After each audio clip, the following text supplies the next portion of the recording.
બોલવા માંગે છે અને બારી ગાળો કકડાટ કરે છે. જો તમે એને નહીં મળો ને તો એ બાર આત્મહત્યા કરશે પછી આપણને બ્રહ્મ હત્યાનો ભાગ લાગશે. એના કરતા એકવાર મળી ગયો ને બાપુ તો રાજી ખુશી થી આવો જોઈએ. હા બાપુ માઈન રેડી લેડું આવે છે ને ગુરાજો આ વખતે પાછું કે નહીં આ વખતે હારો હા બે કાઢ્યો ને કોઈ ખબર આવે પ્રતાપને બોલાવો બાબુ તમે મળી તો જો ઈ મળી વિધાને હવે બહુ ને થપાડવા જા બાપુ ઈ ભાઈ ને બોલાવું કે બોલાઈ લો રાજી રાજમાંથી પ્રતાપને બોલાવો. એ હા એ આજે પરદાન બોલાવે પ્રતાપ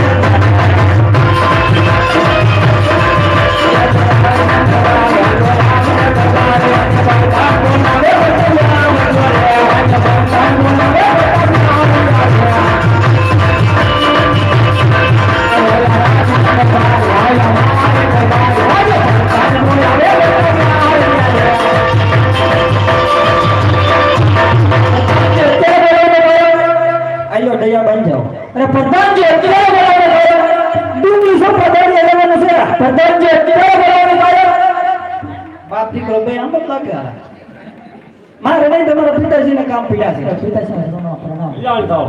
પિતાજી કોઈ દિવસ અત્યારે બોલાવવાનું કારણ બોલાવવાનો હુકમ દેશ કે પોકણ દેના રાજા કોણ કે અજમલ તેમની દીકરી કોણ કે સગુણા તેમના લીલુડા શ્રીફળે સાકરના પડા તમારે સ્વીકારવાના છે. બહુ સારું.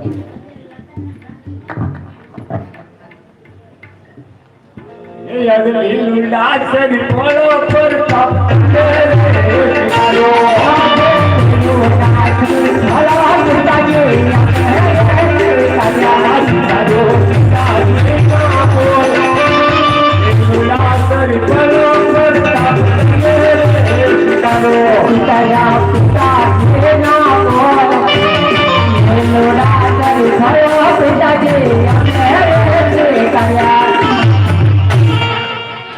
એ પ્રધાન મારું કામ થઈ ગયું જાઓ ઉભા જો એમ થોડા જવા દેતા. હા હજી બી કોઈથી કોઈને કોરા જવા ન દીધા. બાપુ ગોરદેવ હવે પાછા એના ઘરે જવાની રજા માંગે છે. બધાને ગોરદેવની સાથે લગનિયા પણ જોઈ દેતા જાઓ. તમે તો પેલા છે ને કુંવરને જોઈ લેજો ને આ જઈને પછી છે ને માંડવેજન કોઈ પૂરો ન કાઢતા શેર કરોડ કરી લો. ઈ રેડી છે પાકો ને પાકું છે નાક કાન આખું બધું જોઈ લો. બધું રેડી છે જો કે બધું રેડી જ છે હા યાર હવે તો રેડી જ છે તો આર્યો લગ્ન લખી દો ને.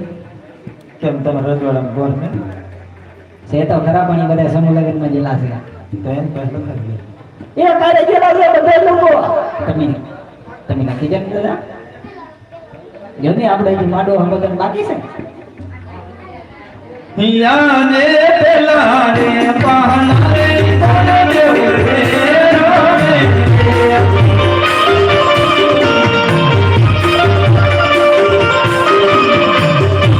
યાને પેલા રે પાને રે કોને રે રોનો રે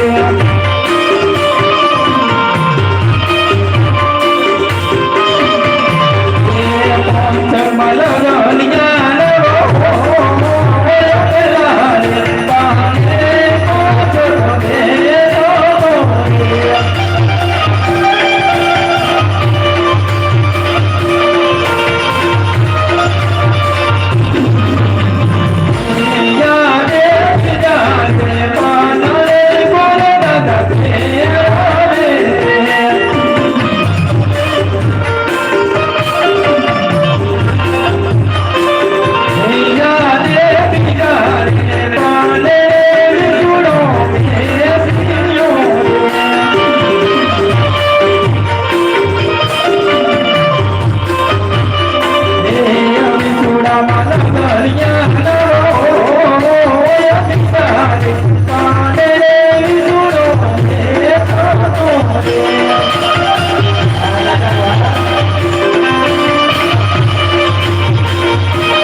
પ્રધાનજી તેને પણ પંચક બેઠો બીજે પણ 20 બેઠો એમાં પણ લગ્ન ન હોય.